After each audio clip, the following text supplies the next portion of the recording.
Your blood all over me.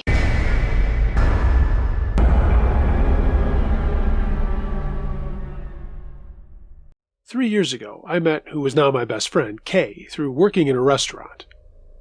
We immediately found that we had similar interests. Oh, you're a girl that likes gaming? Word, let's hang out. We were about 21 and 22 at the time. Fast forward to our first day hanging out outside of work. We go to a brewery downtown because we shared the same similar craving for this thing on the menu called crack fries. They're seasoned to absolute perfection and tossed in truffle oil. I would recommend 10 out of 10. We had some beers, talked about school, and eventually decided to check out what events were going on in the park circle downtown while we sobered up. The park circle had different events going on throughout the week. Swing dancing on Tuesdays, jazz on Wednesdays. It was a Wednesday, and I wanted to check to see if the jazz event was in season. "Aw, shoot," I said as I glanced out to the circle to what appeared to be a church event. "It's not for another month." The church event was playing this chill and ambient instrumental music. The weather finally crept its way up to 70 degrees and sunny. We decided to stay, pitched up a hammock, and enjoyed the artsy musical culture our city holds in the park circle. Kay had never hammocked before or seen the events in the circle, so I was pretty stoked to share what would be a new experience for her. We're facing each other, sharing stories from our pasts, tugging at the ropes to rock the hammock back and forth. It was a great first friend date. We're laughing, just two peas in a pod, looking up at the finely blue sky of springtime, watching the sunlight flitter through the treetops overhead. Until the greasy, cracked-out face of a man hovered into our vision. "Looks like fun. Mind if I join you?" He uninvitedly plopped his backpack against the tree holding our hammock strap. I said, and we exchanged an unsettled glance and immediately sat upright to face the man. It was broad daylight, and homeless people sometimes meandered towards the circle and sat under the shaded trees just to hang out. Some asked for money, but most kept to themselves. There's nothing out of the ordinary, but I was kind of creeped out by the guy. Didn't think much of it because I'm used to interactions with homeless people. My mother was homeless, so I guess you could say I have a soft spot for having a conversation about their life, not giving them money, maybe offering a cigarette, and leaving it at that. Kay hasn't had that experience, so she kept glancing back at me for some support of what the hell we should do. The guy decides that he's welcome, cracks open a 40 in a crinkled paper bag and takes a few swigs. He extends his can to offer us some. We decline and ask him what he's doing. "Just seeing what's going on down there. Noticed a large group down there." He pointed a dirty stub of a fingernail out to the circle. "Saw you two set up and thought this swingy thing looked cool." I already considered saying, "Oh, we're just leaving," but he watched us set up. Getting up and packing up now after being there for only 10 or 20 minutes would only indicate fear. Kay raised an eyebrow at me, and I'm fairly new to the whole hammocking thing, so I'm trying to quickly devise how to casually grab my hammock, what excuse sounds most believable to make an exit, and nope right out of there. He gives the typical creeper interview questions. Where are you from? What are you doing? We give him short replies, hoping maybe he'll take a hint and go bother someone else. He only got closer. "What is this?" He starts rocking our hammock. Kay's eyes cut into mine with panic. "A hammock," I said. "Where do you buy them? Thinking about getting one of my own."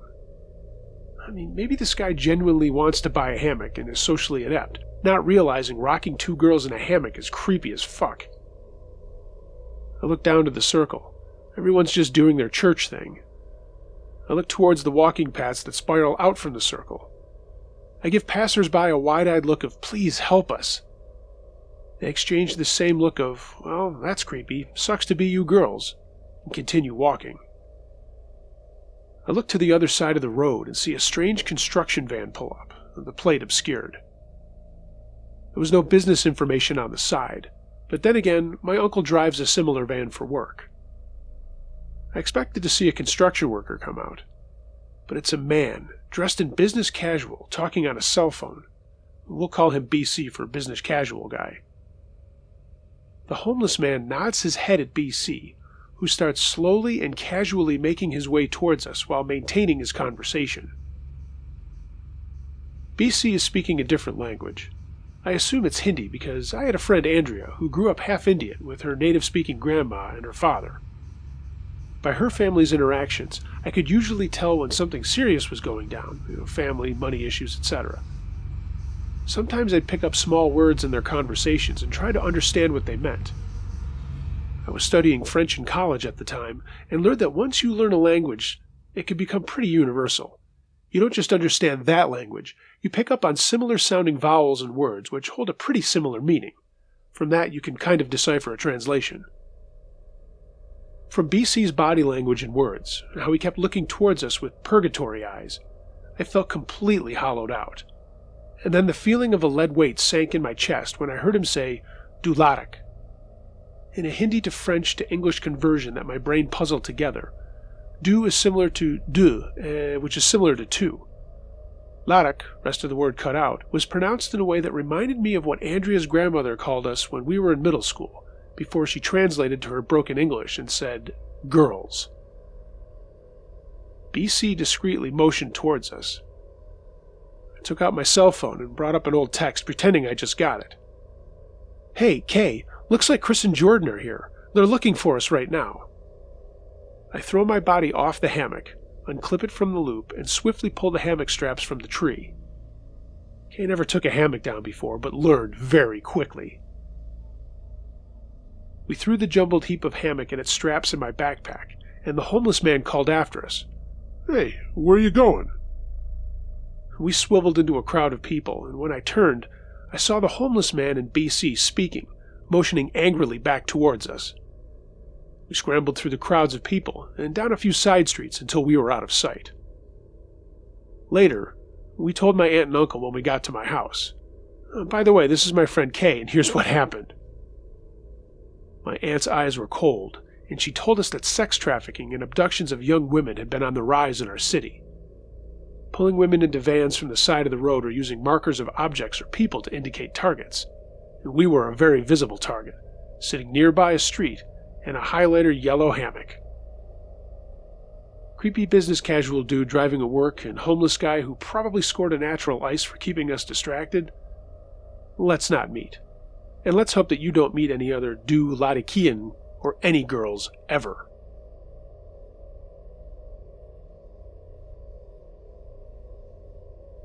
This is the tale as relayed to me by my father.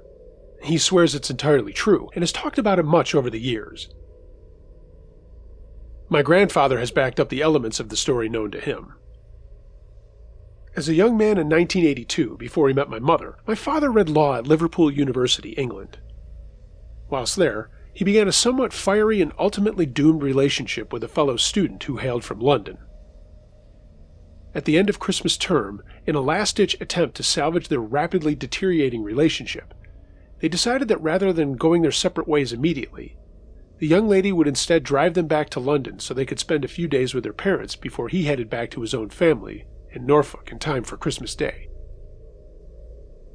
To cut a long story short, they didn't even get as far as London before it became clear that nothing was going to fix the unfixable, and that with the distractions of the university behind them, they had even less in common than they had hoped.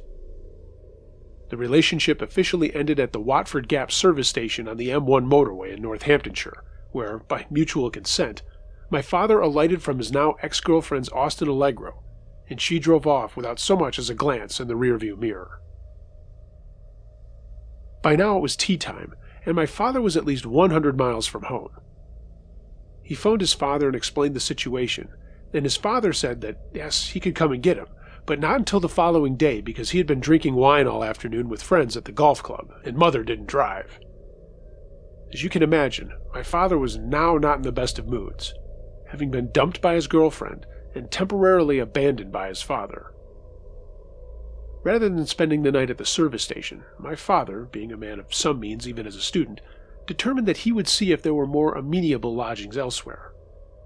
So he set off across some fields behind the service station and headed for the lights of the nearest village, which turned out to be a little settlement called Watford.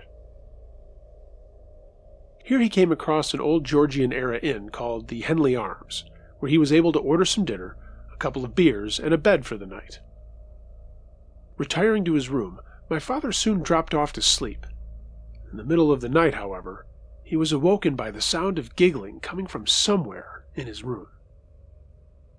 He immediately turned the light on, but no one was there.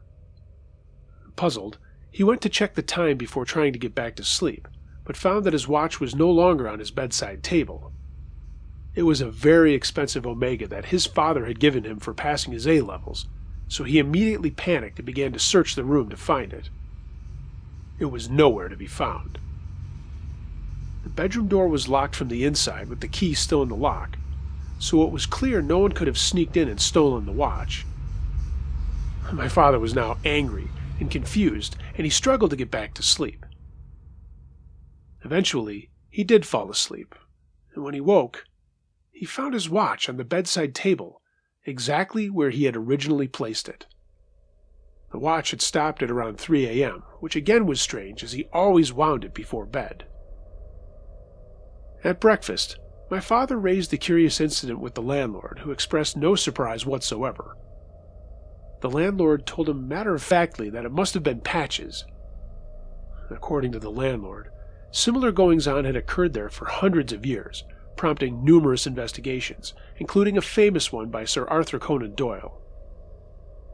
The landlord said that Patches was most likely the spirit of a young woman, and whilst she was somewhat mischievous, she never did anyone any harm.